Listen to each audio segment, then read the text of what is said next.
questions after Mr. Gandhi makes his remarks. Please write them on the cards on your seats, or one of the press club attendants can hand you a card. And they'll pass them to the front of the room, and I'll ask as many as I can as time permits. Please print legibly. I can't ask what I can't read. And I'll ask as many questions as I can. So, just one moment.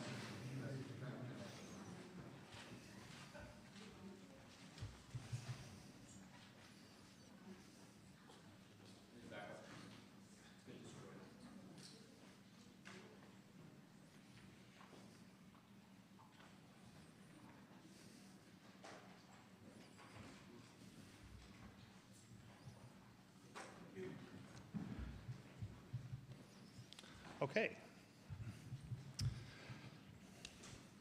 Good afternoon, everyone, and welcome to the National Press Club, the place where news happens. I'm Kerry O'Reilly, co-vice chair of the Press Club's Events Committee, and I'm also a senior managing editor at Sightline Media Group, publisher of Defense News and Military Times. We're delighted today to welcome India's main opposition leader, Rahul Gandhi, who heads the Indian National Congress Party. In March, a court in India's Gujarat state sentenced Mr. Gandhi to 2 years in prison for defaming Prime Minister Narendra Modi. While he was granted bail and remains free on appeal, India's parliament expelled him from the legislature where he had served for 19 years. The defamation case stemmed from a 2019 campaign speech in which Mr. Gandhi referenced the Prime Minister's surname, Modi, in connection with two high-profile criminals with the same last name. How come all these thieves have Modi as their common name? He asked. A legislator from the Prime Minister's party, also with the last name Modi, sued. The Gandhi family name is synonymous with a political dynasty that has produced 3 prime ministers so far. Rahul Gandhi is the son and grandson and great-grandson of legendary politicians. Both his father, Rajiv Gandhi, and his grandmother, Indira Gandhi, were assassinated. Their party, the Indian National Congress, ruled India for most of the years since the country's independence. But the once unshakable Gandhi dynasty may have met its match in Mr. Modi, who crushed the traditional ruling party in a 2019 landslide. Mr. Gandhi will challenge Mr. Modi again when elections are held in 2024. Many people in India and around the world have voiced concern about Mr. Modi's consolidation of power in the world's largest democracy. Mr. Gandhi has emerged as one of Mr. Modi's fiercest critics, accusing him of using the power of his government to silence opposition candidates, journalists, and organizations such as Amnesty International and Oxfam. Yet Prime Minister Modi appears poised to win a 3rd term. Morning Consult's Global Leader Approval Rating tracker ranks Mr. Modi as the world's most popular leader. Data collected the week of May 17th shows him with a 77% approval rating. By comparison, President Joe Biden clocks in at 41%. Today, we welcome the opportunity to hear from Mr. Gandhi's perspectives on the state of India's democracy. Please join me in giving a warm National Press Club welcome to Mr. Rahul Gandhi.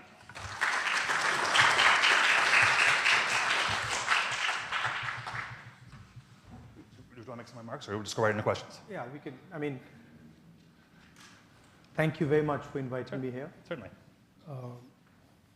I believe my great-grandfather came here, and my grandmother came here, my father came here. So it's an honor for me, and I'm looking forward to your questions. Okay. Let me just remind everyone that I'm happy to take your questions, but please write them on the cards provided and hand them before. Shouted questions will not be picked up by our microphones, and if you disturb this proceeding, we will be escorted out. So just want to make that clear. Okay, so since Mr. Modi has come to power, India's economy has improved, according to independent economic assessments. What's your take on the current government's economic policies? Have they improved the country's position? What we see on the ground is massive unemployment and dramatic increase in prices. And this is one of the reasons we won the Karnataka election, was that there was a feeling in India that there is a set of people who have a huge amount of wealth, and then there's a large mass of Indian people who are poor and struggling. huge income disparities, and unemployment. I think it's a 40-year high for unemployment. So to say that the economy is doing well, I don't quite agree with it. And are there particular policies that are cause for concern or that should be changed? I think the central difference between how we see it and how the BJP sees it is we believe in decentralization of power. We believe in supporting the small and medium industries, and we believe that they are the engine of growth in India. And they tend to concentrate power and wealth in few limited people. So that's, I would say, broadly, that's the difference in the economic perspective. Okay. If your party were to return to power, what changes would it seek to implement to ensure the rights of minorities in India? I mean, India has a very robust system already in place. That system has been weakened, right? But it's not that that system doesn't exist. If the conversation, the democratic conversation is allowed to be fostered, then these issues will settle themselves. So the rule of law is in place, it just perhaps isn't followed? No, it's you have to have an independent set of institutions that are not pressurized and controlled. And that's been the norm in India. This is an aberration, what is taking place in India. So from our perspective, the foundations of democracy in India are very strong. And the protections exist, but they're being sort of disturbed. And you see that if Congress came to power, they could quickly be restored? I mean, quickly, I don't know, but the Congress party is the institution that conceptualized them in the first place, right? So we don't view them as our institutions. We view them as institutions of the state. And so we ensured that there was independence and neutrality in these institutions. And it's not difficult to do if that's what you're trying to do. Let me ask you about, well, again, welcome to the Press Club, and let me ask you about press freedom, very important issue for us all. I should, full disclosure, my colleague, Vivek Raghuvanshi, was arrested several weeks ago and charged with, and accused of espionage. He's an Indian citizen. And what does that, he's been working for my company for more than 30 years and as a journalist. And I wanted to ask you what that says about the state of press freedom in India when someone, can be just accused of, even after, if someone with such a reputation can be accused in such a cavalier manner. No, I think the fact that there is a weakening of press freedoms, this is not hidden. I mean, everybody knows it. It's apparent in India. The rest of the world can see it. And I think press freedom is very, very critical for a democracy. I mean, one should be open to criticism, and one should listen to criticism. I mean, that's the feedback loop that builds democracies. And definitely, there is a weakening of press freedom. I mean, and it's not just press freedom. It's on multiple axes. On multiple axes, there is a clampdown on the institutional framework that allowed India to talk, that allowed the Indian people to negotiate. I view India as a negotiation between its people, between different languages, different cultures, different histories. And the architecture that Mahatma Gandhi set up was to allow that negotiation to be carried out fairly and freely. And that structure that allows the negotiation between India's people is coming under pressure. I mean, this is a question you should ask Mr. Modi. It's more apt. Okay. I don't know how you'll get As there. soon as we get him here. I don't know how you'll get there, but yeah, I think we better question directed at him. Okay. What are your concerns with regard to the use of the citizenship law to expel Muslim Indians who have lived in India for generations? How would you handle things differently? I think all Indian people, right, have a right to expression. All Indian people have a right to religious freedom. All Indian communities should feel free to express themselves. So I don't differentiate between any community, any caste. I think India, as I mentioned just now, is a conversation, and the freer and more open that conversation, the more powerful India becomes. Okay. You have said that Modi's BJP engages in the politics of hatred and violence. Can you explain what you mean by this? I mean, it's explained in the sentence, right? They sort of generate a certain amount of hatred in society. They polarize society, and they're not inclusive. They don't embrace everybody, and they divide society. That's yeah, and that's damaging in my view to India, because India has always had a tradition of conversation, of openness. All our great leaders, spiritual, political, Mahatma Gandhi, Buddha, all of them promoted harmony, promoted peace, promoted conversation. So it's in our culture, it's in our history to sort of bring people together and have these dialogues. So that's, I think it's a difference in ideology between us and the BJP. Mm-hmm. We feel India should be allowed to express itself. And we feel that political leaders should be comfortable in sort of being questioned and should learn from that questioning. Mm-hmm. So, I mean, it's just a difference in viewpoint. For such a divisive figure, Modi maintains very high levels, in fact, worldwide high levels of popularity. Why do you think that's the case? Why do so many Indians support the Modi government? I mean, there is a definite capture of the institutions of the country. There's a definite capture of the press in the country. I'm not convinced that I don't believe everything I hear. I walked across India, walked from Kanyakumari to Kashmir, and talked directly to millions of Indian people, and they didn't seem very happy to me.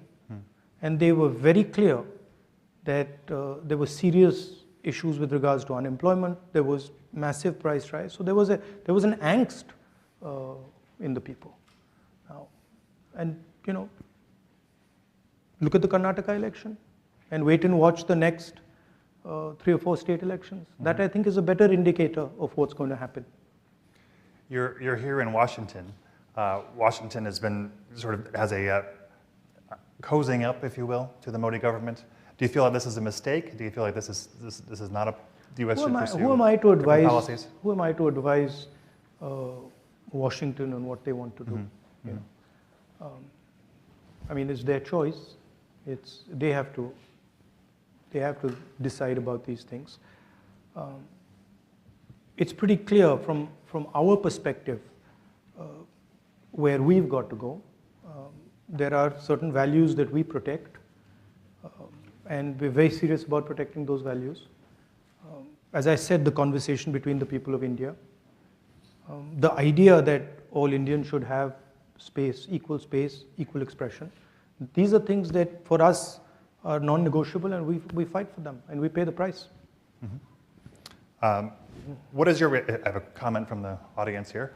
What is your reaction to Prime Minister Modi's statement that not an inch of land has been lost to the border with China?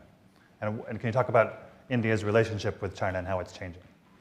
I mean, the fact of the matter is China is occupying our territory. It's an accepted fact.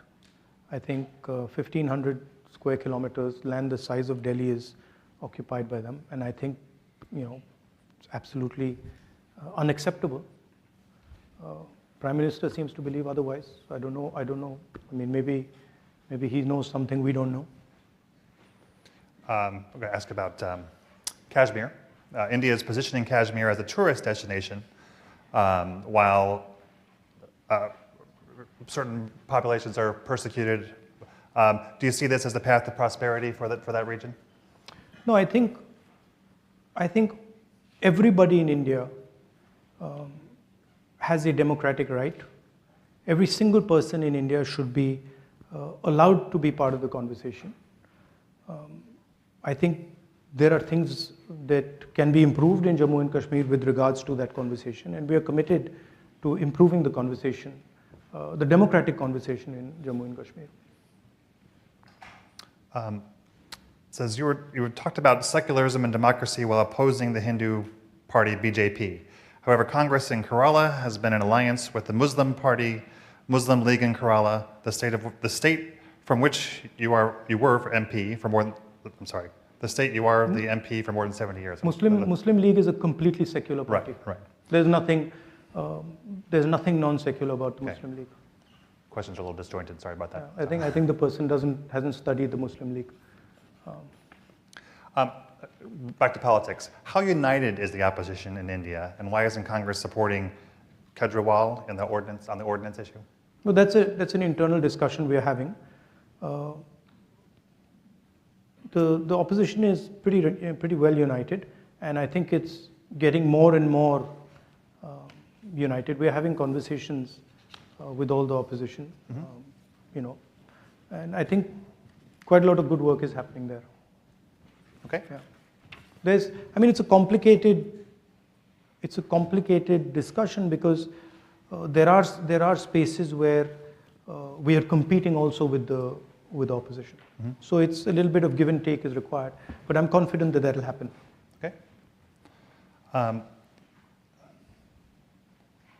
So given the electoral strength of the BJP, would Congress now be willing to consider being part of a coalition government that it does not lead? Well, these are questions that need to be asked to the Congress president because he's the decision maker. I think the Congress party will do very well in the next election. Mm-hmm. I think it'll surprise people because I think there is a hidden undercurrent building, and I think we'll surprise people. And I'm not entirely convinced about this idea that Mr. Narendra Modi is going to win the 24 elections. I think it's not as simple as people make out. If you just do the math, a united opposition will defeat the BJP on its own, mm-hmm. without any electoral math. What can the international community, what role is there for the international community in to prevent a slide towards authoritarianism? It's our job, right? It's our business, and it's our work to fight the battle for democracy in India. Mm-hmm. And it's something that we understand, we accept, and we do. But the thing to remember is that Indian democracy is a global public good because India is large enough that a collapse in democracy in India will have an impact on the world. So that's for you to think about how much you value Indian democracy. But for us, it's an internal matter, and it's a fight that we are committed to, and we're going to win. President Biden will host Prime Minister Modi for an official state visit later this month. The White House said in a statement the visit will strengthen both countries' shared commitment to a free, open, prosperous, and secure Indo-Pacific, and deepen strategic partnerships in defense, clean energy, and space. What impact do you see the visit having? Let's see what happens. Let's see what happens in the visit. I think let the Prime Minister come here and let the visit take place, and then let's see. I don't want to sort of prejudge this. Yeah, but I do think the relationship between India and the United States is very, very important. I think it's also important that we broad base the relationship. It's important to have a defense relationship, but I think we need to also consider other areas, and we need to have a vision for other spaces other than defense. Do you see India as a center between Russia and China and U.S. interests? Do you see it benefiting from the interplay of these countries, or do you see it taking almost a leadership role in the Indo-Pacific in terms of economic issues? Or look, India has to do what's in its self-interest, right? And that's what will guide us. But as a people, we are committed to a democratic vision. So I myself am not entirely convinced about the sort of autocratic vision that is being promoted. And I think that it's very important that democracy is protected on the planet, right? So India has a role there. India, of course, has its view on things, and I think that view should be put on the table. But I don't think one should think about these things as, oh, you the center of things. I think that would be arrogant. We understand the strengths that we bring to the table, right? Democratic values, data. These are some of the things that technology, a highly educated, technically educated population, these are our strengths, right? And I think we have to chart our course based on these strengths. This is a question from the audience. India started as a secular state, but is currently leaning toward a Hindu state. Is that a threat to democracy? Is India losing its original ideology from your perspective? I think there's a fight on in India. There are two visions of India. There is the vision that the BJP has. It's a centralizing vision. It's a polarizing vision. And then there's another vision, equally strong. In fact, if you ask me, much stronger, but not expressing itself that effectively right now, which is a decentralized view, an embracing vision, a sensitive, compassionate vision. And I'm absolutely convinced that this is a transitional phase, and the true nature of India, the true democratic nature of India, compassionate nature of India will triumph. I have no doubt in my mind. And by the way, we've gone through this phase before. So it's not that it's a new thing. The Congress party faced this exact same thing in the 30s, and we decimated it. And we will do the same again. People are impatient, People are like, very impatient. BJP has been in power for 10 years. Well, okay, we were in power for 10 years before that. Why did nobody say, in UPA 2, when we had been in power for 8 years, why did nobody say, oh my God, the BJP is going to evaporate? After all, the same, we were in power for 10 years. So there is a tendency for the media to sort of exaggerate these things. There are reasons for it also. But we are committed to the democratization of India. And we are committed especially to the emancipation of the poor people of India, the lower castes, backward castes, these communities.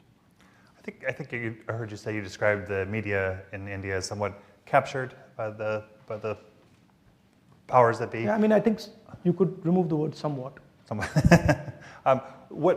So if your party comes to power, what steps would be taken to free up that press and make it less co-opted? You don't really need to do much. You need to just stop interfering and stop pressurizing. And if you look at the UPA period, we didn't interfere, we didn't pressurize, and it worked perfectly fine. So if the leadership of the country decides that a free press is valuable, then it will fall into place. Got it. question for you on Bangladesh here. How do you view Bangladesh's situation as the country struggles for democracy, voting rights, freedom of expression, and human rights? No, I mean, Bangladesh is a friend of India. But, it's for Bangladesh to decide these things. It's not my place to tell Bangladesh how they should live their life. Okay. Let's see. It says, this is another question from the audience. In 9 years of BJP rule, India has become, has a 3.5 trillion rupee or dollar economy. India is one of the most, and yet India is one of the most impoverished countries. So how do you see India addressing its many problems? Given the challenges of democracy, given the challenges of the divisive rule of what's the way forward in terms of specifically addressing poverty? The 3.5 trillion, India has a particular growth rate. So that's just a natural consequence of that growth rate. The question is, how is the wealth of India distributed? Is India creating jobs? Are Indian people feeling that they can express themselves? Are they happy? Is there general tranquility in the country? Congress Party has a record for doing this. We've done it for many years. I think a good model is to let the people of India get to work, let them do what they're best at doing, and not to sort of, pressurize them and threaten them and do that. There's a historical record for this. After all, India did extremely well in the early 2000s. What do you see as the main drivers of? There's a cost. You see, there's also something that people don't realize is that there's a massive economic cost to this disharmony, right? To this non-conversation. That filters out, right? So saying that Indian economy is doing well, that doesn't take in the full picture. What are the other costs that you're creating? Those are not being factored in, right? We had better economic growth than the BJP, created more jobs than the BJP, and had complete harmony in the country. What do you see as the biggest drivers of the economy in the short term, in the years ahead, in the coming years? I think what the BJP's policies have done, particularly demonetization and what we consider to be a flawed GST, they have weakened the small and medium businesses in India. And we believe that the small and medium businesses are actually the backbone of economic activity in India. If you want to create jobs, if you want to have a 21st century economy, you have to empower these people and turn them from being small and medium businesses to large businesses. So in our mind, it's taking these businesses and scaling them up and having hundreds, if not thousands, of these businesses become large businesses. So that's where we fundamentally differ with the BJP. They believe that you don't need these small and medium businesses, that you can build the Indian economy with 3 or 4 huge, massive businesses. Unfortunately, having 3 or 4 massive businesses doesn't translate into jobs. It can't. So that's really at the heart of the difference between the two visions. And you can see it. So, the growth during the UPA period was much better than the growth now. And there's massive levels of unemployment in India now. And it's a real problem because our people, they need to be put into productive activity. It's a huge waste of the most valuable resource on the planet. Can India go it alone to build those small, medium, and small businesses, or do they need more open to outside investment? No, I think the United States, I think that's when I was talking about broad basing the relationship. I was talking about that the United States and India have synergies, that if they come together can be very powerful. What we are facing is a particular vision of the world, Chinese vision of the world, that offers productivity, prosperity, but under a non-democratic framework, right? That's not acceptable to us because we simply cannot thrive under a non-democratic structure. So we have to think about production and prosperity in a democratic framework. And I think that's where the bridge between India and the United States can play a very important role for us, for you, and I think also for the planet, to show the rest of the world that production, manufacturing in a democratic environment is possible and can actually be competitive with the Chinese model.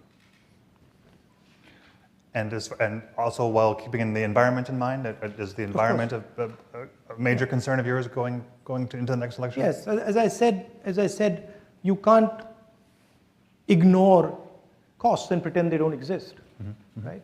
And when you're thinking about these things, you don't want to think about them in the 1 year, 2 year, 5 year time frame. As a country, you'd like to think about them in a 20, 30 year time frame. And if you're looking at that span, then the environment is fundamental. You can't get away from it, right?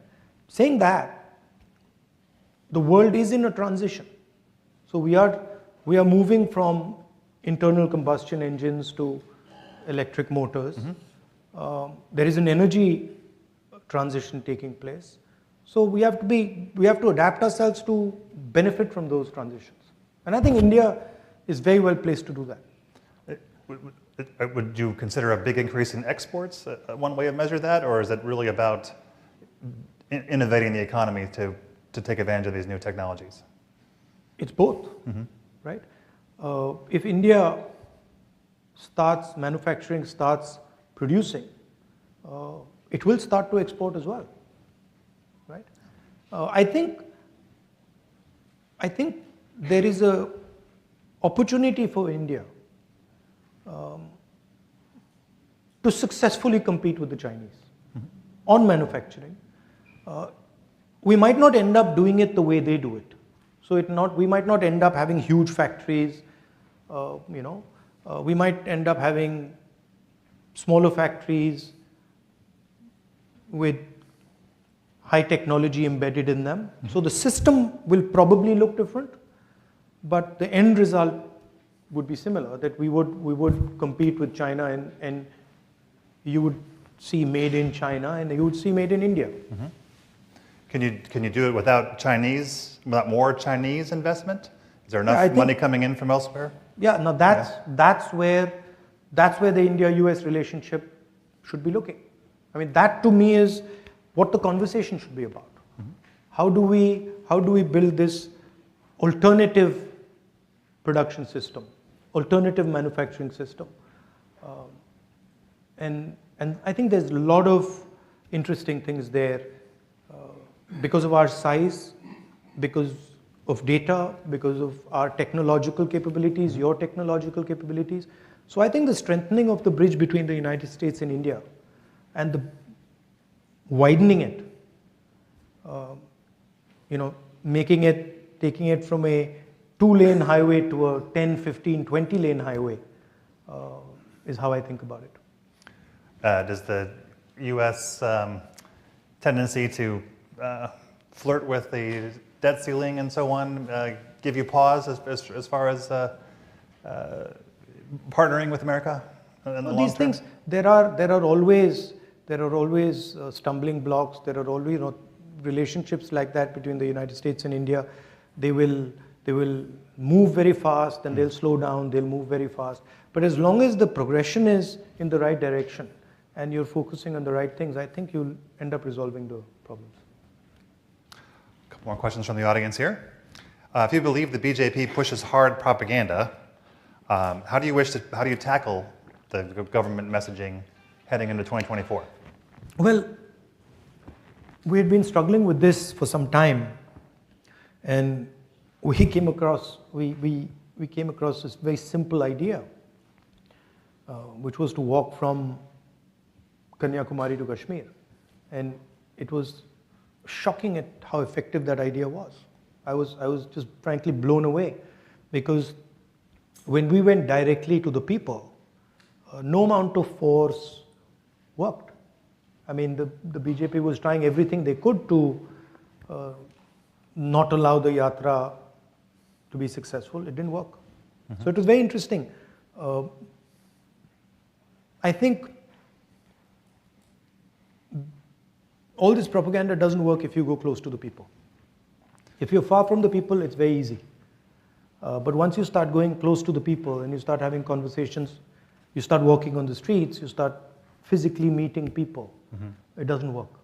It's quite a revelation to me. And I think it sort of made me understand what Mahatma Gandhi was doing with, the Champaran movement or the Dandi March.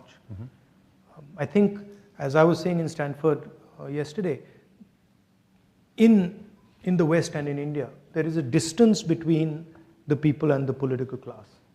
And I think that's where the propaganda comes into play. If you bridge that gap, it's very difficult. But can you get your message out with the media? We got the message out with yes. the yatra in an explosive way.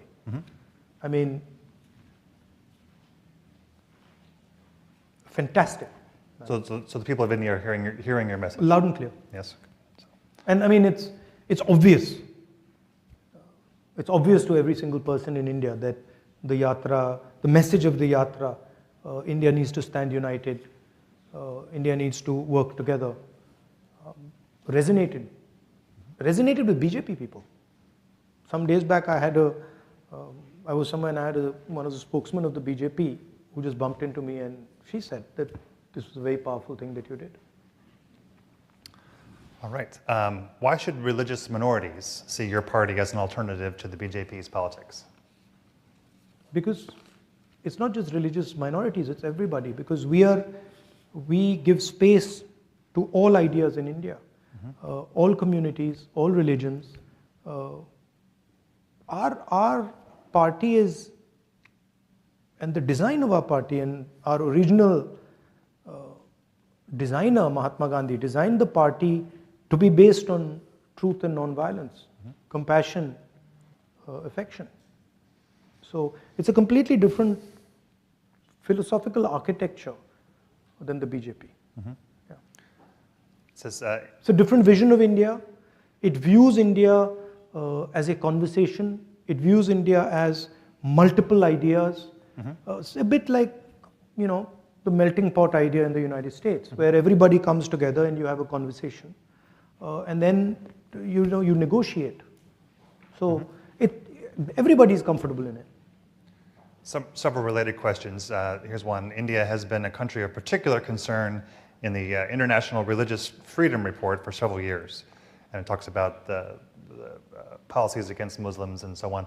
What would your party do in power to heal or to bring the Muslims and other religious minorities together into the coalition, into the group? You just have to look at our record, right? Our record speaks for itself. We don't even have to say what we're going to do. Just look at what we've done, right? We're the ones, not we, but the Congress Party is the institution that united India in the first place. That fought the British, defeated the British, and built the entire architecture for this conversation. So it's in our DNA. We are committed to this. And as I said, the framework for this is present in India. It's not that it's absent. It's not that it needs to be constructed. It needs to be nurtured and protected, which we know how to do. This is another question from the audience. So, the way you were disqualified from Parliament and what is happening in Pakistan, do you see any similarities here, and what does that say about politics in the region? I don't know. I mean, look, as you said, I asked a rhetorical question. I asked the question, why, well, you described it. Right. I'm fighting a court case, so I have to be careful. But I asked a rhetorical question. And I'm the first person in India to be given the highest punishment for a defamation case. It's the first case, I'm the first person in Indian history since 1947, right? Nobody has been given the maximum sentence on defamation, and that too on the first offense, right? So that should explain what's going on to you. And my disqualification happens quite interestingly after I make a speech about Mr. Adani in Parliament. So you can do the math. Let's see. But you know, my disqualification is not really, it's okay, it's not the most important thing. The most important thing is the thousands and thousands of other voices, civil society, government, bureaucracy, who are being frightened into submission. That's much more important to me than my disqualification. My disqualification in many ways is an advantage for me. How so? Because it opens up completely new spaces for me. You know, it allows me to completely redefine myself. And I think they've given me a gift, frankly. They don't think they realize it, but they have. Politics is not linear. You know, it's like, it can suddenly go off into another direction. It's asymmetric. So I think they've given me a gift. It's not apparent right now, but I think they have. Several. So you come from a political family. The Gandhis have been compared to the Kennedy family here in the U.S., both in terms of the highest heights and unfortunate assassinations. What keeps you going? What keeps you involved in politics, despite what can be great risks? I defend an idea.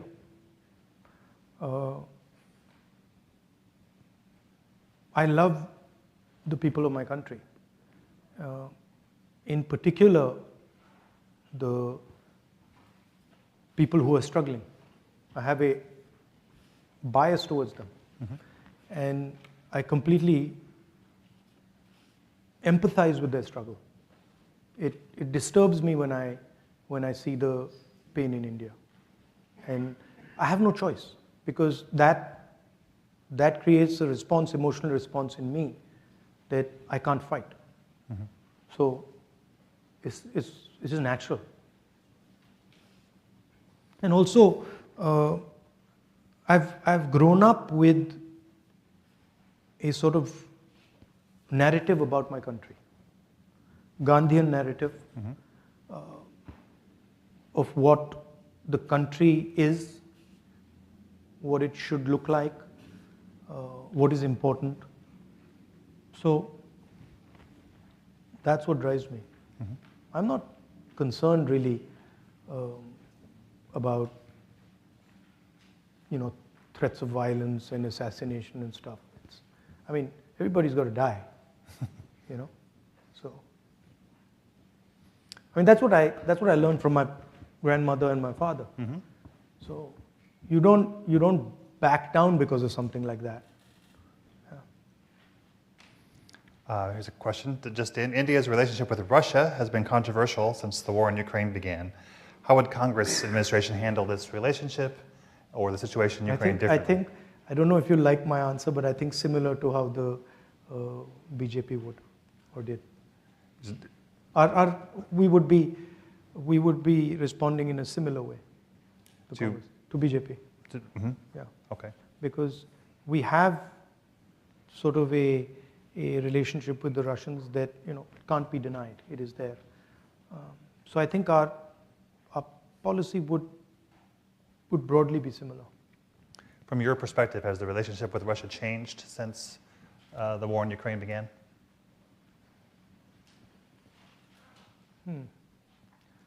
I think in some ways it might have. Yeah, I think it might have changed in some ways. But there is a old historic relationship with the Russians, and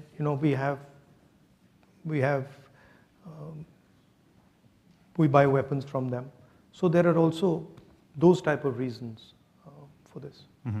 Yeah, but I don't think a Congress government would be dramatically different than what the BJP is doing right now in terms of Russia. Got time for a couple more questions. Let's see. You've asked a lot, huh? Oh, yeah. You've got through a lot. Stack. There's a lot of interest here in you, sir. You've compared. So I'm going to butcher these names. Please forgive me. You have compared with Guru Nanak Udasis driving your speech in San Francisco, while the SGPC has raised questions on your statement. What would you say to do you know what this is referring to? I'm sorry. I promised you I'd ask. So. No, I don't know. What is Udasis? As you compared with Guru Nanak's Bharat Jodo Yatra and SGPC raised questions. Okay. So. Sorry. Thank you. I'll explain it. So I said that the tradition of a yatra or a walk is a very deep tradition in India, and I said that many great people have used this instrument of a walk. Mahatma Gandhi has used it. Guru Nanak has used it, and as an instrument of conversation and as an instrument of understanding. So I think they're saying that I shouldn't compare the Bharat Jodo Yatra to walks that Guru Nanak and Mahatma Gandhi took, but I wasn't doing that. I clearly said that, look, I draw inspiration from these great leaders and what they did, and there's no question of comparing this walk to their walk, but I think they've misunderstood it. I see. Yeah. What is your message to the Indian people as to why they should support Congress in the next election? Is it about economic achievement? Is it about tolerance? I said in my yatra, I'd say it in Hindi, nafrat ke bazaar mein mohabbat ki dukaan kholo. Do you speak Hindi? I wish I did. So nafrat ke bazaar mein mohabbat ki dukaan kholo. In a market of hatred, open a little shop of love and affection.